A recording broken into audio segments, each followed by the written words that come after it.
Hello again. In J.K. von Baalen's Chaos of Cults, this is chapter 3, Spiritism.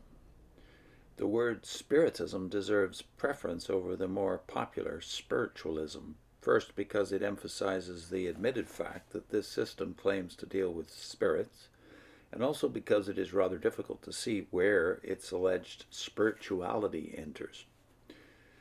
He gives first the historical dimension.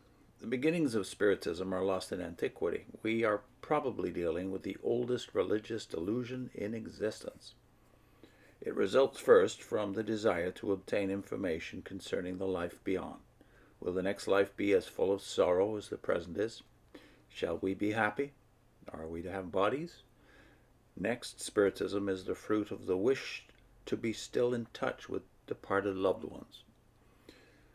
This will explain why this cult is the first one to be taken up.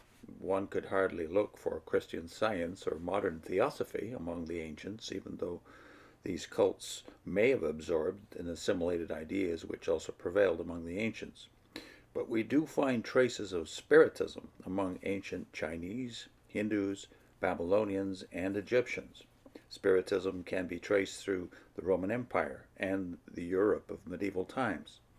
Of the present-day religious delusions, it is therefore the only one which existed in biblical times, and the scriptures are anything but silent on it.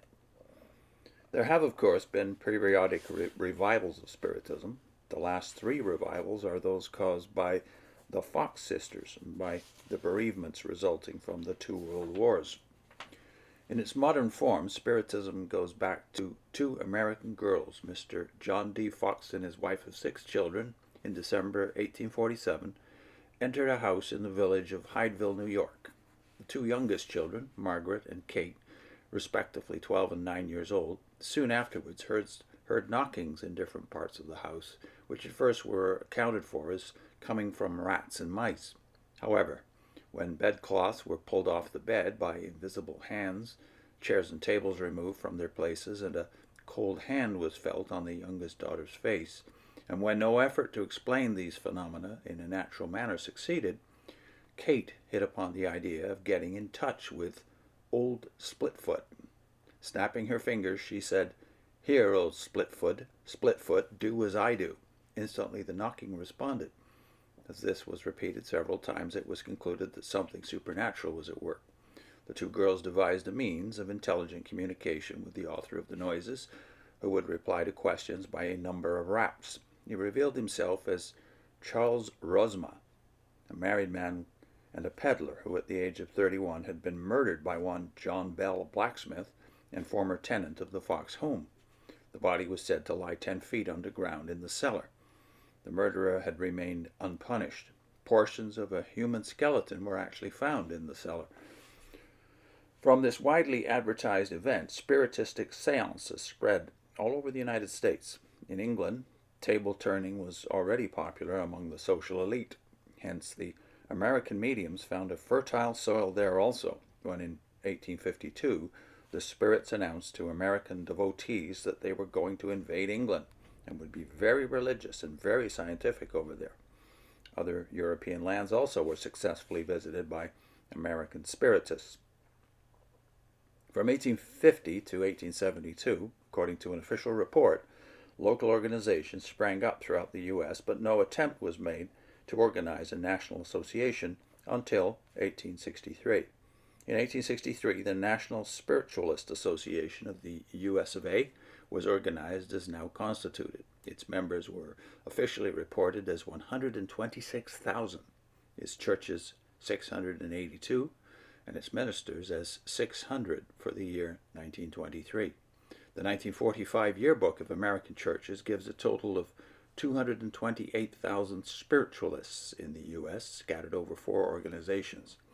The British Spiritualist Union's 18,000 members meet in 500 churches, as they call them, usually hired rooms, garages, or private drawing rooms, but sometimes in rooms equipped with pews, harmonium, and lectern. Now, the claims of Spiritists. Spiritists teach the following doctrines. They emphasized right living. They emphasized, present tense that is, right living here on earth believing that their condition in the spirit world depends entirely upon what they do while in mortal form. And now there's a direct quote. They believe in an infinite intelligence and that the phenomena of nature, physical and spiritual, are the expressions of infinite intelligence, that the existence and personal identity of the individual continue after the change called death, and that communication with the so-called dead is a fact, scientifically proven by the phenomena of spiritualism. They believe in the golden rule, and that man makes his own happiness or unhappiness as he obeys or disobeys nature's psychic laws. The doorway to reformation is never closed against any human soul, here or hereafter. The spirit world is said to be the counterpart of the visible world, only more beautiful and perfect. Those who enter it must be free from the impress of evil wrought while in the body. There is final restoration to happiness for all souls.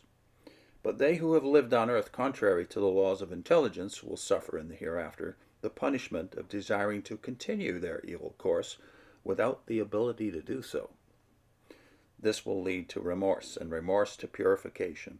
Some spiritists hold that life in the hereafter will be spent in 7 different circles or spheres, which surround the earth, each succeeding circle being around the former one, as the skin of a fruit surrounds the fruit, or the bark covers the trunk of a tree. Some hold that the lowest spirits are in a low earthbound sphere, where they are taught by spirits in a higher sphere. The spirits of those who have died recently are quite near the earth. They can hear us, and they know of us.